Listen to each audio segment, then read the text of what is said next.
Dixo Bailey presenta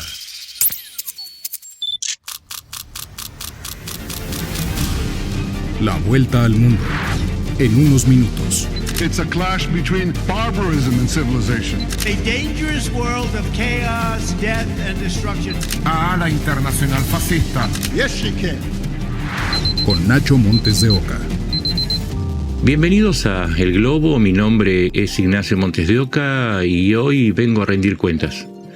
Vengo a rendir cuentas de un mes de gobierno de Donald Trump. Han pasado unos días más, pero viene bien hacer una pausa y analizar qué es lo que tenemos hasta ahora, porque si bien estamos saturados un poco de las idas y vueltas y de los anuncios y de las amenazas, sigue siendo aún histriónico, polémico y para algunos maravilloso, porque también tiene partidarios. Aún sigue siendo el presidente del país más poderoso del mundo. Pero no nos vamos a perder en una discusión acerca de si es cierto o no, sino que vamos a analizar qué sucedió, en qué cambió el mundo desde que Trump regresó al poder.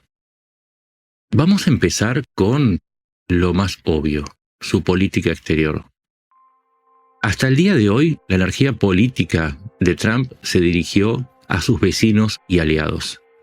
Es cierto que suspendió por ahora los aranceles a México y Canadá, y digo suspendió porque es la palabra clave.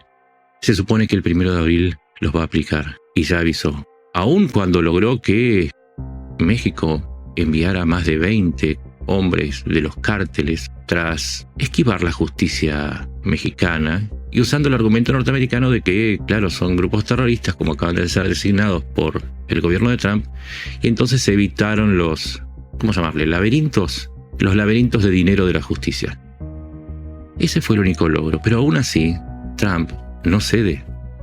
Aunque Canadá decidió bajar el tono de la discusión, Trump insiste, él y sus funcionarios, en que Canadá tiene que ser un estado, el estado 51 de su país.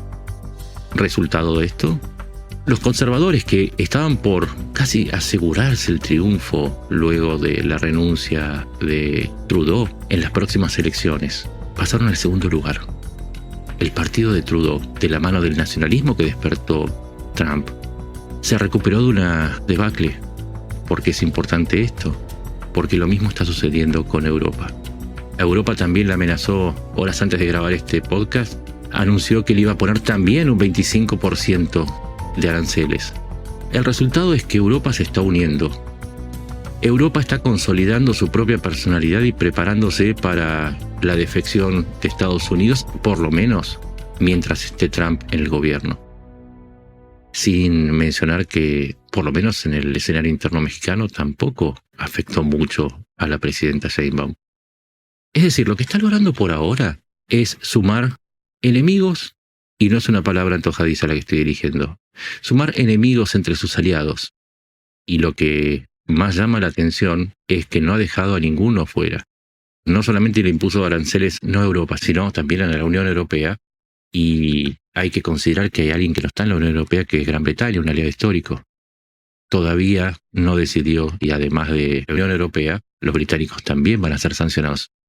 Una sanción es un castigo, ¿sí? Que se entienda esto. Es un castigo para tratar de afectar el comercio del otro. Es una guerra comercial. Y en esa guerra comercial también atacó a Taiwán, la isla que está siendo amenazada por China. La amenazó con aranceles de hasta el 30% si no mudaba sus fábricas de chips. El otro país amenazado por China es Japón. Le amenazó y le aplicó aranceles al acero, que es una de las principales exportaciones de Japón a los Estados Unidos. Aranceles del 30%.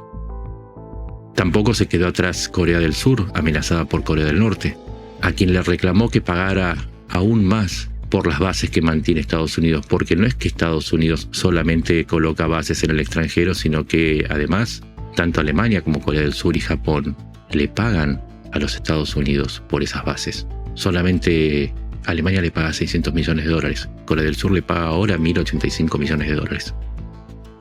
Sanciones y castigos para todos. Sanciones para América Latina. Su gran aliado, Javier Milei.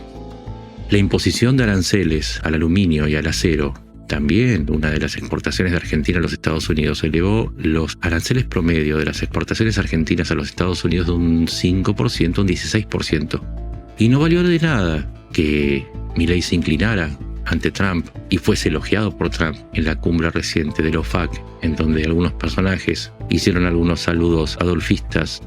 No sirve de nada. La contraposición, ¿cuántos fueron los aranceles para China, que se supone que es el gran enemigo? 10%. 25% contra 10%. Aranceles contra Irán no fueron anunciados. Sí sostuvo los aranceles para Rusia, pero no los elevó. Y desmontó la agencia que buscaba y embargaba los bienes de los oligarcas rusos. La hizo desaparecer de la oficina del Tesoro. ¿Sanciones para Corea del Norte? Ninguna. ¿Sanciones para Bielorrusia? Tampoco. Venezuela anunció que iba a cortar la compra de petróleo. Hizo una maniobra enviando a Gernel, su enviado especial para los asuntos venezolanos. Se reunió con Maduro. Gernel volvió y llamó presidente a Maduro, a pesar de que Estados Unidos reconoce a Edmundo González como el legítimo ganador. Ante las críticas por este reconocimiento y porque además de todas las nacionalidades de los inmigrantes se le ocurrió que solamente iba a recortar los beneficios a los venezolanos, 600.000 venezolanos. Ante las críticas decidió tomar hace horas, tomó una decisión de cortar un acuerdo que permitía que los venezolanos le vendan petróleo a los Estados Unidos. Pero atención, la promesa de cortar la licencia, de prohibir la licencia que le permita a la norteamericana Chevron extraer y vender, ya no a Estados Unidos, pero sí al resto del mundo, el petróleo que produce, y que además produce asociado con PDVSA, la petrolera estatal chavista, eso no fue tocado. Eso no fue tocado. Con lo único que se castigó a Cuba es con haber hecho quizás más duro el régimen de visados, pero no hubo más sanciones. Nicaragua, no hay sanciones. En donde vos veas una autocracia, no hay sanciones en este mes. No hay la misma energía, por lo menos, que se dedicó a los aliados. Y vamos a cerrar con un hecho significativo, muy, pero muy, muy significativo. Fue la votación en la ONU, días atrás, 24 de febrero, fecha en que se cumplían 3 años de la invasión rusa a Ucrania. Ucrania presentó un pedido de resolución, pidiendo la restauración de su soberanía y el retiro de las tropas rusas, algo que Occidente entero y hasta países como China, Turquía, están pidiendo por la soberanía de Ucrania. Y Trump ordenó votar en contra. Trump se alineó en esa votación, no solo con Rusia, sino también con Corea del Norte. Para entender qué es lo que está sucediendo, Trump está teniendo una deriva autoritaria, por lo menos en su política exterior. Está favoreciendo, al menos con no tomar las mismas medidas que toma respecto a sus aliados, está favoreciendo a las autocracias. Y horas atrás, minutos atrás, acaba de humillar a Zelensky. Luego de las idas y vueltas en las que le pedía $500 mil millones como pago por las armas ya enviadas durante la era Biden, Zelensky le dijo: yo no te debo nada.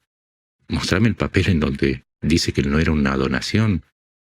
Finalmente Trump reconoció que estaba equivocado, o al menos no siguió diciendo que eran 500 mil millones, lo bajó a 350 mil millones y después habló hasta de 100 mil millones, que es la cifra más cercana a la realidad. Y se suponía que se iba a firmar un acuerdo. Ucrania le cedía el manejo del 50% de sus recursos naturales a cambio de financiamiento y de armamento. Zelensky le dijo: yo voy a Washington, pero yo ya aprendí de lo que pasó cuando entregué las armas nucleares. Si vos no me das garantías, yo no firmo. Yo voy, pero no firmo. Minutos atrás hubo un escándalo en la Casa Blanca. Furioso Trump porque Zelensky no quiso obedecer y firmar, sentó a su vicepresidente, que es más prorruso que un misil cayendo sobre una escuela ucraniana, y su vicepresidente, J.D. Vance, comenzó a atacar a Zelensky, diciéndole que era un desagradecido, que era un irrespetuoso, que había hecho campaña para la oposición. Zelensky le contestó diciéndole: vení a Ucrania. Vance le dijo: no tenés hombres suficientes, estás mintiendo, te está yendo mal en la guerra.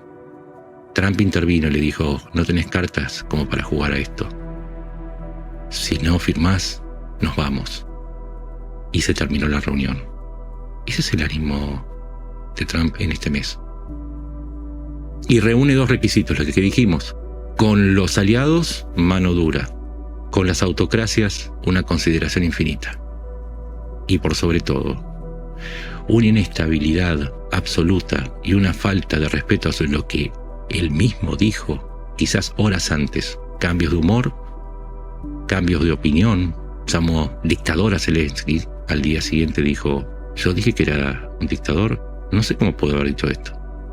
Dijo que en Ucrania no había democracia y después invitó a Zelensky a firmar un acuerdo, supuestamente con quien es ilegítimo. Acostumbrémonos, esto va a ser así durante 4 años.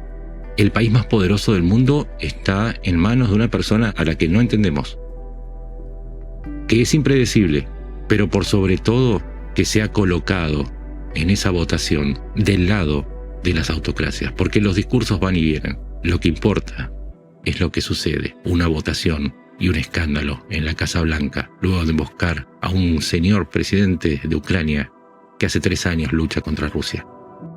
Eso es lo que tenemos que cerrar. Ese es el cierre del balance. Van a ser 4 años muy complicados. Complicados por las consecuencias y complicados porque van a ser difíciles de asimilar, no de entender. Si escuchás el podcast de nuevo vas a entenderlo todo. Estamos en manos de Trump, un señor que ni siquiera es comprendido por sí mismo. Mi nombre es Ignacio Montes de Oca, esto es El Globo. Me puedes encontrar en X como @NachoMDEO o en Blue Sky como Nacho Montes de Oca. Y vamos a seguir tratando de entender sin caer en el Noti Trump, porque hay otras cosas que suceden en el mundo. Pero todas esas cosas también, por lo general, son influidas por ese Estado tan poderoso y su presidente. Nos encontramos en la próxima. Muchas gracias.